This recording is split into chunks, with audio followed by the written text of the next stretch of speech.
In Nyarlathotep, the crawling chaos. I am the last. I will tell the audient void. I do not recall distinctly when it began, but it was months ago. The general tension was horrible. To a season of political and social upheaval was added a strange and brooding apprehension of hideous physical danger.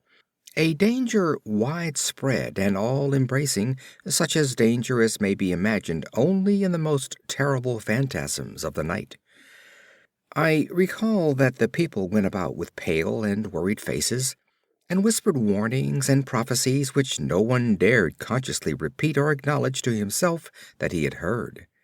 A sense of monstrous guilt was upon the land, and out of the abysses between the stars swept chill currents that made men shiver in dark and lonely places. There was a demoniac alteration in the sequence of the seasons. The autumn heat lingered fearsomely, and everyone felt that the world, and perhaps the universe, had passed from the control of known gods or forces to that of gods or forces which were unknown. And it was then that Nyarlathotep came out of Egypt. Who he was, none could tell, but he was of the old native blood, and looked like a pharaoh. The Fellahin knelt when they saw him, yet could not say why. He said he had risen up out of the blackness of 27 centuries, and that he had heard messages from places not on this planet. Into the lands of civilization came Nyarlathotep, swarthy, slender, and sinister, always buying strange instruments of glass and metal, and combining them into instruments yet stranger. He spoke much of the sciences, of electricity and psychology, and gave exhibitions of power which sent his spectators away speechless, yet which swelled his fame to exceeding magnitude. Men advised one another to see Nyarlathotep, and shuddered. And where Nyarlathotep went, rest vanished, for the small hours were rent with the screams of nightmare. Never before had the screams of nightmare been such a public problem. Now the wise men almost wished they could forbid sleep in the small hours, that the shrieks of cities might less horribly disturb the pale pitying moon as it glimmered on green waters gliding under bridges and old steeples crumbling against a sickly sky. I remember when Nyarlathotep came to my city, the great, the old, the terrible city of unnumbered crimes.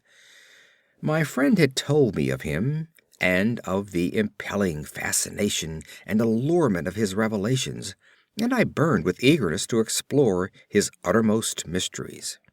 My friend said they were horrible and impressive beyond my most fevered imaginings, that what was thrown on a screen in the darkened room prophesied things none but Nyarlathotep dare prophesy, and that in the sputter of his sparks there was taken from men that which had never been taken before, yet which showed only in the eyes.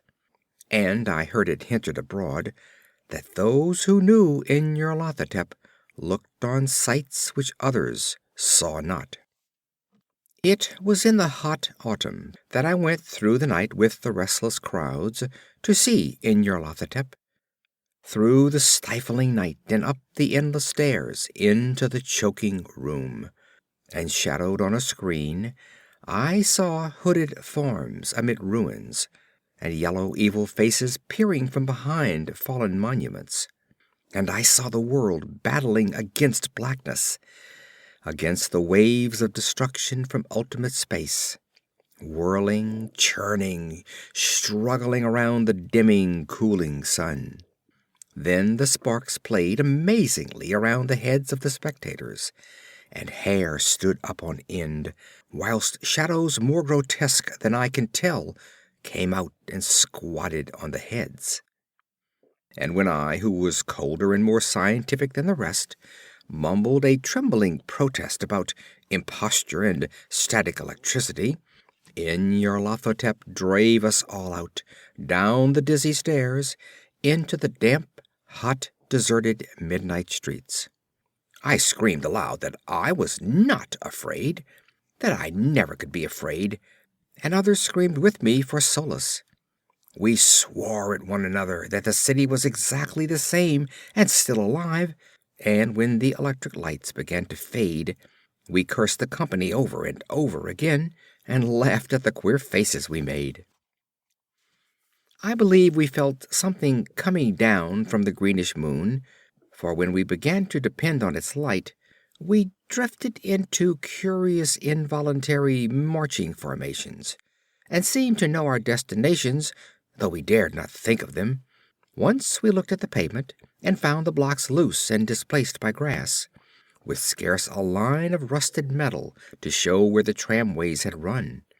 And again we saw a tram-car, lone, windowless, dilapidated, and almost on its side.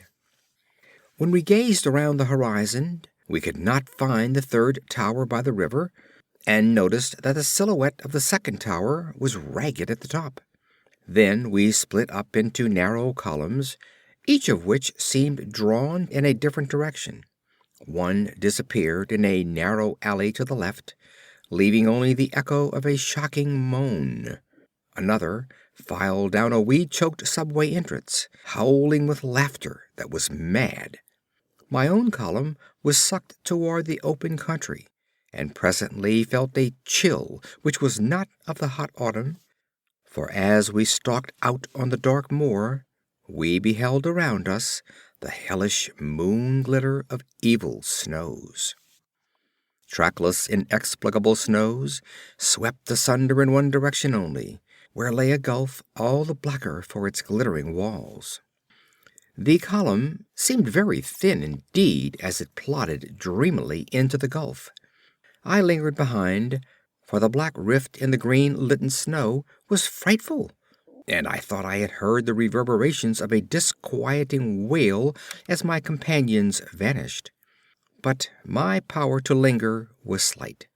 As if beckoned by those who had gone before, I half floated between the titanic snowdrifts, quivering and afraid, into the sightless vortex of the unimaginable.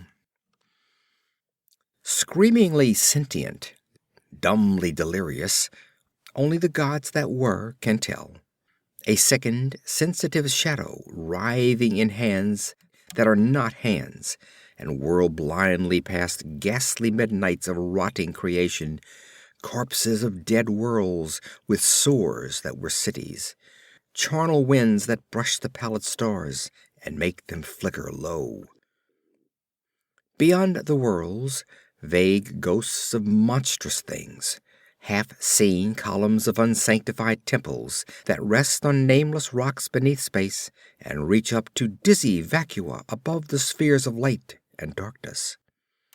And through this revolving graveyard of the universe, the muffled, maddening beating of drums, and thin, monotonous whine of blasphemous flutes from inconceivable, unlighted chambers beyond time, the detestable pounding and piping whereunto dance slowly, awkwardly, and absurdly the gigantic, tenebrous ultimate gods, the blind, voiceless, mindless gargoyles whose soul is in Nyarlathotep. End of Nyarlathotep.